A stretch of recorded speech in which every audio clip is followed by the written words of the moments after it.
We touched a little bit about feminism, right? And we spoke about how feminism is portrayed in Hindi serials.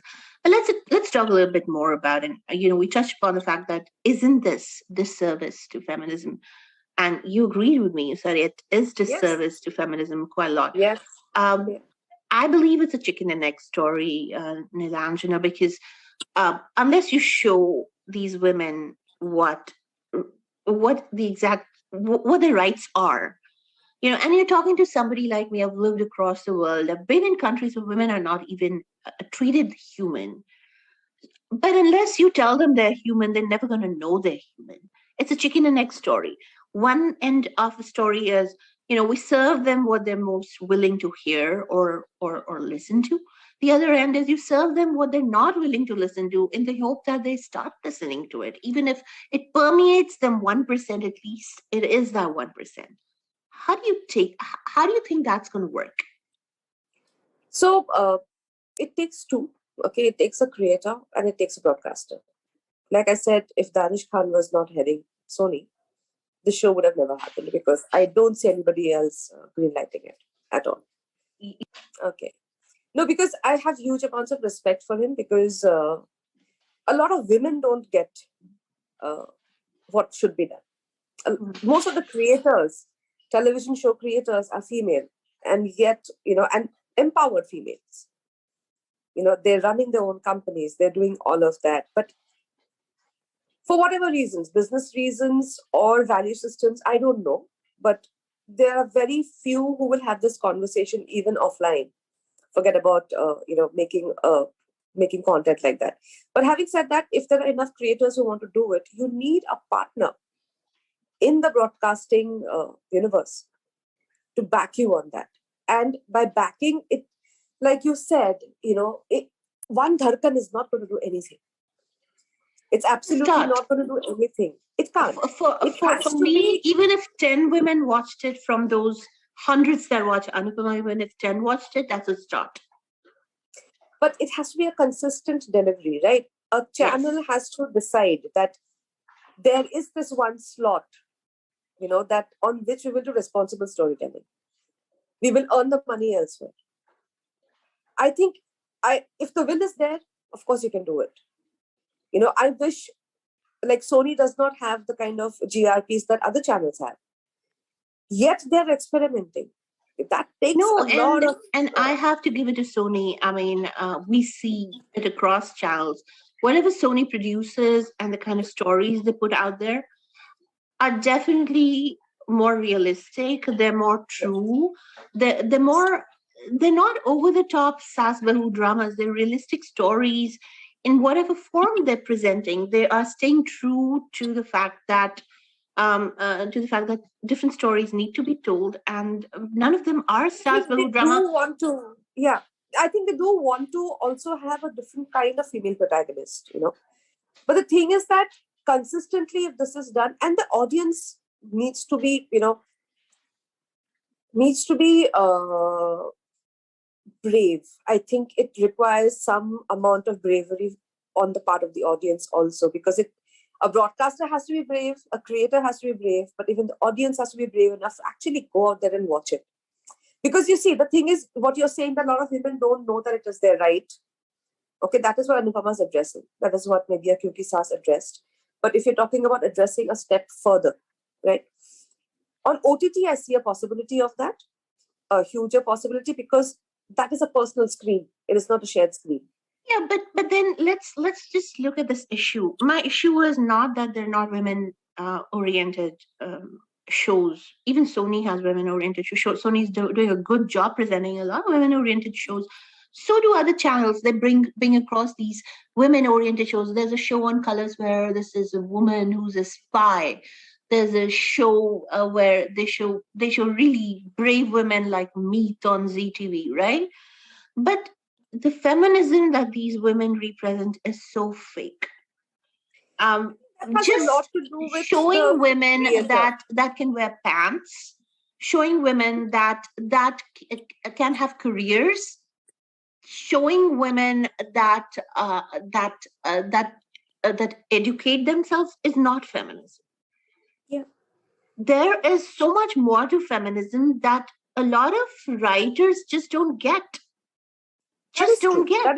That is true. Writers and creators both. Okay, that understanding of, like, you actually very rightly nailed it. Okay, it's not what you wear. That is not It's feminism. not that you It's smoke not. and you drink. That's not feminism. A That's lot not of these feminism. shows show Yeah, women being permissive. That is not feminism. Being permissive has absolutely got not. nothing to do with Yeah, rights. yeah. So the understanding of feminism. Okay, feminism is not talked about. Like I said, offline, if I meet people from the industry, it is not a topic. And even if you start talking about it, there is a lack of awareness and education, self education about feminism, right? Most of the channel heads are men. So I'm not expecting them to start. But as a creator, unless you're like a Danish, who has enough open mindedness, to understand, to read up about it, to understand what it is. I don't know him personally like that, so I don't know what his background is or whatever, but I can see the person is aware of what's happening in the world. So to be aware, then to understand it. See, I don't even know if I'm a feminist. Okay, I know that there was a time when I thought of feminism as militancy, and I have grown to understand it is not. It has taken me a lot of years and talking to a lot of people who know more about this than I do. That is how you learn. I mean, if you stop evolving as a creator, then you will not evolve. And writers also, like I was telling you, like, there are a lot of young writers, young female writers who might want to talk about this, but they are all mostly working as associate writers. They have not been given their breaks. I mean, it'll take them another 10 years, right? So and they are writing all this stuff, and somewhere that is all getting, you know, to write Saas Bahu, okay, day in, day out, somewhere There it is dulls there you. is this template in which you put feminism in Hindi writing, which I'm so glad that you didn't put Deepika Sinha in, which was so liberating to watch, which was so beautiful to watch. And that template in which you put it, oh, this girl is a feminist because she can open her mouth, she can go and stand in front of 10 men and can talk. But when it comes to expectations around her, she will be the cow that would hold the family together. It's her job. She will be the maker and the breaker of everybody's destiny. She will be the one who will have to cure her husband of whatever misogyny he is born with. She will also cure her mother-in-law of whatever crap that the mother-in-law has been carrying with her forever. Why is it the burden of the woman as a central protagonist to be the cure of everything? Why? And then she doesn't have the agency, and this is shown forever and ever and ever, and for some reason those women are feminist. No, they're not feminists. That is fake feminism. And I don't even call them protagonists. I think they're the central victims of the plot. They're not the central protagonists because the expectations of a protagonist is that of a superwoman. And I don't think a woman needs to be a superwoman at all. Why are we projecting every heroine in Hindi serials or Hindi films as a superwoman? She can make mistakes. She needs to be wrong, just like Deepika was. Absolutely. She was more Absolutely. human than any of these people. Why does a Hindi TV serial heroine has to be right the entire time? She doesn't have to be. She doesn't have to be Because the one to keep the family together. It's not her job.